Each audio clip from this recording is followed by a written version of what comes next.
Bonjour tout le monde, j'espère que vous allez bien. Alors, dernière semaine sur les doshas. Je rappelle ce que c'est que les doshas, ça fait déjà 2 semaines qu'on en parle, on en fait une petite dernière. Donc les doshas sont les énergies qu'on étudie en Ayurveda, qui sont au nombre de 3, Kapha, Pitta et Vata, qu'on a toutes en nous, en proportions différentes, et c'est cette proportion différente justement qui va constituer notre personnalité, notre physique, nos goûts, nos choix, etc. Donc c'est pour ça que c'est quand même important de la connaître, cette constitution chez chacun, pour savoir ce que vous allez aimer, pas aimer, etc. On a déjà vu Vata, l'air, le mouvement, en première semaine. On a vu la semaine dernière Pitta, le feu, la transformation. Aujourd'hui et cette semaine, nous allons voir Kapha.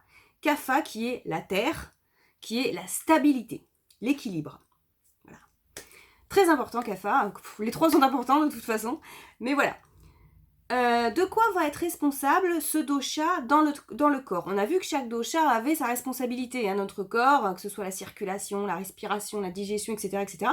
Et bien Kapha c'est pareil, il va être responsable de certains éléments très précis dans le corps, et notamment l'humidification de 2 choses. L'humidification de la nourriture dans votre estomac, donc la prédigestion si on veut, donc ça c'est du Kapha. Et la lubrification de vos articulations. Voilà, si vos articulations craquent beaucoup, c'est qu'il n'y a pas assez de lubrification, il n'y a pas assez de Kapha dans vos articulations. Voilà. Autre chose que gère Kapha dans votre organisme, c'est le goût, par exemple. Le rafraîchissement des organes sensoriels notamment et du cœur. En contrebalancement avec Pitta, on a vu qu'il était le feu. Il va être responsable aussi de la stabilité et de la vigueur. Voilà.